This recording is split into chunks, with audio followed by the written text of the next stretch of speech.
Assalamualaikum warahmatullahi wabarakatuh. Perkenalkan, nama saya Aulia Nur Afina dengan NIM 230 608 50 1030. Di video kali ini saya akan kembali melanjutkan terkait bacaan dari buku Manusia Bugis.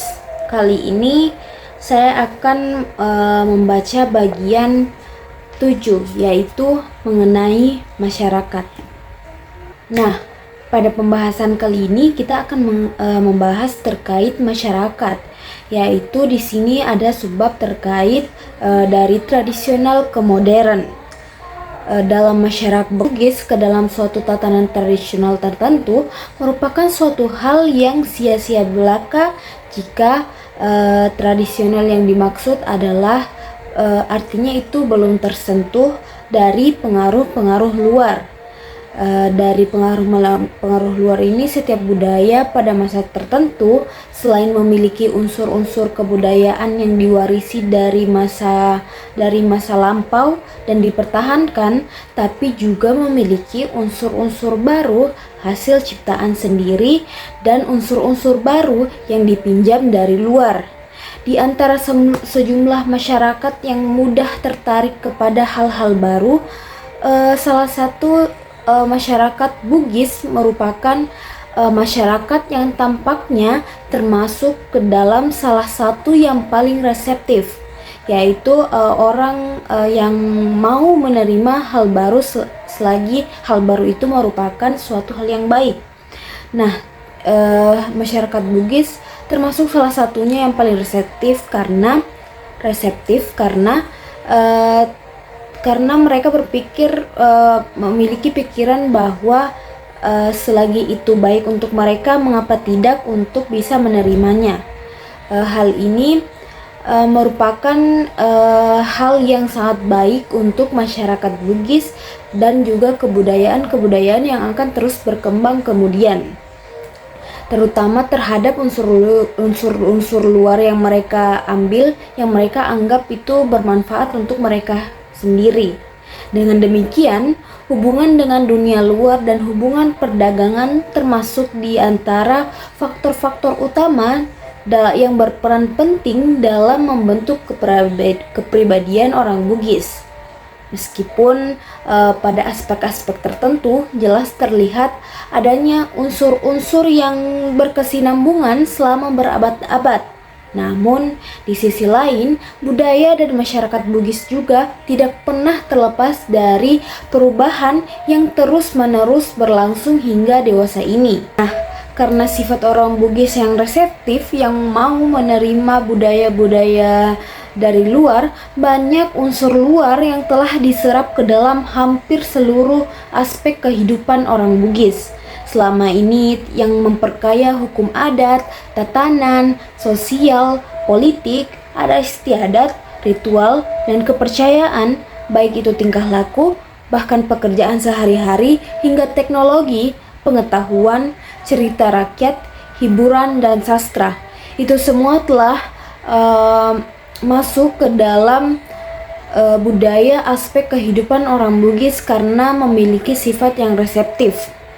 Akan tetapi, unsur-unsur serapan tersebut diolah dengan begitu apik, sehingga baik seorang dari luar maupun orang Bugis itu sendiri menganggapnya sebagai suatu entitas budaya yang sudah menyatu atau merupakan tradisi yang utuh dan padu yang biasanya orang lakukan dalam kehidupan sehari-harinya.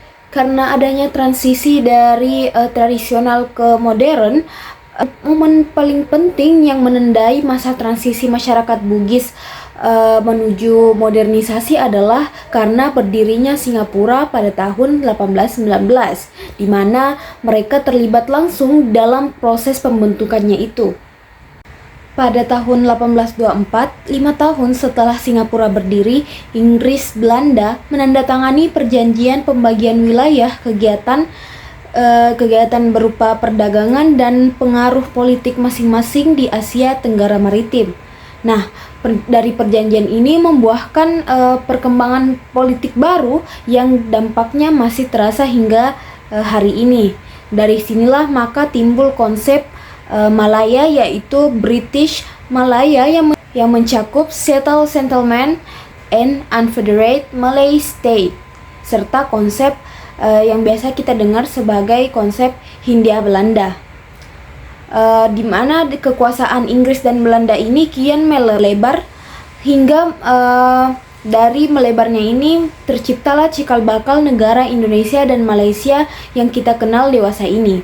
Orang Bugis yang hidup di tengah-tengah kedua wilayah itu tentu saja terkena dampaknya.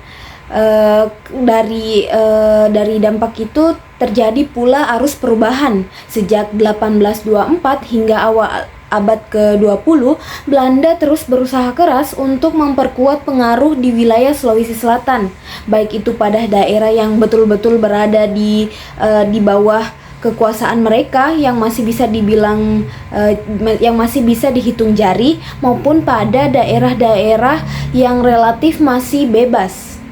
Pada pertengahan abad ke-20, ketika perubahan besar-besaran terjadi di seluruh penjuru dunia, banyak cendekiawan serta antropolog barat cenderung membayangkan tradisi masa silam sebagai cerminan dari keidealan mengenai bagaimana suatu wilayah budaya berhasil bertahan selama berabad-abad tanpa berubah, dan menyayangkan apabila hal itu tidak dipertahankan terus-menerus.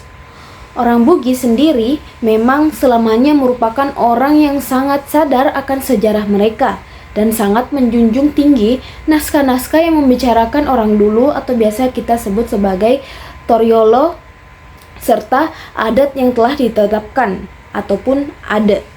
Itu sebetulnya dalam konteks zaman pancaroba ini, para cendekiawan Bugis makin cenderung mengkampanyekan nilai-nilai tradisional kepada generasi muda. Berbeda daripada cendekiawan Bugis, para pembesar justru makin cenderung menyelenggarakan pesta perkawinan adat yang sangat besar-besaran, yang seolah-olah berusaha untuk menghidupkan kembali perkawinan kerajaan pada masa lalu, atau pemerintah setempat mengusahakan pembangunan museum etnografi, atau pemerintah setempat membuka museum secara umum, sedangkan para antropolog, arkeolog, dan sejarawan dihimbau untuk menggali khazanah budaya pada masa lampau mereka. Baik, kita lanjut terkait subbab berikutnya, yaitu kekerabatan, gender, dan perkawinan. Nah, terkait kekerabatan, orang Bugis itu paling menganggap bahwa kekerabatan itu sangat penting dan saling berkaitan dalam membentuk tatanan sosial mereka. Nah, aspek-aspek yang menurut mereka penting itu antara lain adalah perkawinan, hierarki sosial, kekuasaan, dan pengaruh pribadi. Sebagaimana umumnya masyarakat Austronesia, khususnya orang-orang di Nusantara seperti Jawa, Kalimantan, Melayu, Filipina, orang Bugis juga menganut sistem kekerabatan secara bilateral, atau dalam bahasa Inggris disebut sebagai juga dengan kognitif. Kelompok kekerabatan bilateral seseorang ditelusuri melalui garis keturunan, baik itu dari pihak ayah maupun dari pihak ibu. Suatu hal umum yang berlaku di kalangan masyarakat Eropa, meskipun tidak berlaku secara universal. Sebaliknya, sistem kekerabatan kebanyakan masyarakat non-Eropa yang banyak diteliti oleh ahli-ahli antropologi pada umumnya menganut prinsip patrilineal dan matrilineal. Kekerabatan masyarakat Bugis sederhana dan tergolong ke dalam sistem kekerabatan angkatan, di mana seluruh kerabat itu berasal dari garis generasi yang sama, baik itu laki-laki maupun perempuan, baik itu juga dari saudara laki-laki ataupun dari saudara perempuan atau sepupu, dimasukkan ke dalam kategori saudara, atau biasa disebut dengan seresurong atau sijajing, artinya satu asal. Baik keturunan anak maupun keturunan anaure akan disapa sebagai epo atau biasa disebut sebagai cucu. Sementara itu, semua kerabat yang yang seangkatan dengan ayah atau ibunya akan disebut sebagai paman atau bibi, sedangkan orang tua dari bapak, ibu, paman, dan bibi akan disapa sebagai nenek. Jadi, setiap orang dikelilingi oleh kerabat yang berasal dari dua cabang, baik itu dari garis keturunan bapak maupun garis keturunan ibu, mulai dari yang paling dekat, misalnya dari cabang kedua orang tuanya, yaitu saudara, kemenakan, cucu kemenakan, hingga kerabat jauh yang berasal dari 5 lapis nenek moyang yang menurunkan berbagai lapis sepupu mereka. Hubungan kekerabatan tersebut biasanya disebut dengan istilah Asia Jinggang yang artinya memiliki asal-usul yang sama. Baik, kita akan masuk ke subbab berikutnya, yaitu perkawinan. Bagi masyarakat Bugis, perkawinan berarti artinya siala atau saling mengambil satu sama lain. Jadi, perkawinan adalah ikatan timbal balik walaupun mereka berasal dari status sosial yang berbeda. Tetapi setelah menjadi suami istri, mereka merupakan mitra. Hanya saja perkawinan bukan sekedar penyatuan dua mempelai semata, akan tetapi merupakan suatu upacara penyatuan dan penekutuan dua keluarga yang biasanya telah memiliki hubungan sebelumnya dengan maksud untuk mempererat kembali tali silaturahminya, atau biasanya ini disebut untuk mendekatkan yang sudah jauh. Di kalangan masyarakat biasa, perkawinan umumnya berlangsung antar keluarga dekat atau antar kelompok yang patronasinya memang sudah sama. Oleh karena itu, mereka yang berasal dari daerah lain cenderung lebih memilih menjalin hubungan yang lebih dekat lagi dengan orang yang telah mereka kenal lebih baik melalui jalur perkawinan.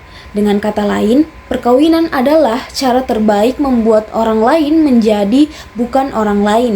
Hal ini juga sering ditempuh dua sahabat atau mitra usaha yang bersepakat untuk menikahkan turunan mereka atau menjodoh-jodohkan mereka sejak kecil. Hal penting yang perlu diingat adalah pasangan yang hendak menikah tidak boleh berasal dari generasi atau angkatan yang berbeda. Pasangan yang hendak menikah sebaiknya berasal dari generasi atau angkatan yang sama. Perkawinan antara paman dan kemenakan perempuan atau bibi dan kemenakan laki-laki dilarang. Dan hubungan badan di antara mereka akan dianggap sebagai hubungan sumbang atau incest. Bagi kaum bangsawan, faktor lain yang harus diperhatikan yang paling penting adalah kesesuaian derajat antara pihak laki-laki dan perempuan. Berbeda dengan bangsawan laki-laki yang diperbolehkan menikah dengan pasangan yang berstatus lebih rendah darinya, justru bangsawan perempuan sama sekali tidak diperbolehkan menikah dengan orang yang lebih rendah derajat darinya. Semakin tinggi status kebangsawan seseorang, maka semakin ketat pula aturan yang harus diberlakukan. Hal ini masih tetap berlaku hingga kini, namun di kalangan bangsawan rendah, kompromi kian hari kian cenderung terjadi. Dalam proses perkawinan, pihak laki-laki harus memberikan mas kawin kepada perempuan. Mas kawin terdiri atas dua bagian. Yang pertama adalah disebut sompa, yang secara harfiah berarti persembahan, dan sebetulnya berbeda dengan mahar dalam Islam yang sekarang disimbolkan dengan sejumlah uang rela, yakni rial dan uang Portugis yang sebelumnya berlaku antara lain di Malaka. Rela ditetapkan sesuai status perempuan dan akan menjadi hak miliknya. Nah, yang kedua itu adalah duimendre, yang secara harfiah artinya uang naik. Adalah biasanya ini dikategorikan ke dalam uang antaran pihak pria kepada keluarga pihak perempuan untuk digunakan untuk melaksanakan pesta perkawinan. Besarnya duimendre ini ditentukan oleh keluarga pihak perempuan. Selain itu, ditambahkan pula lise kawin atau hadiah perkawinan. Dalam Islam disebut sebagai mahar atau hadiah kepada mempelai perempuan, biasanya dalam bentuk uang. Akhir-akhir ini, mahar kadang-kadang diganti dengan mushaf Al-Quran.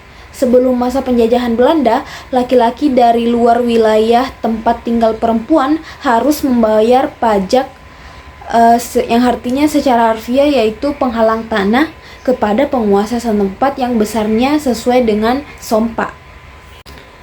Demikianlah video terkait materi masyarakat pada bagian 7 ini. Lebih dan kurangnya mohon dimaafkan. Mungkin untuk video selanjutnya akan saya kembali lanjutkan untuk bacaan bagian-bagian berikutnya lagi. Assalamualaikum warahmatullahi wabarakatuh.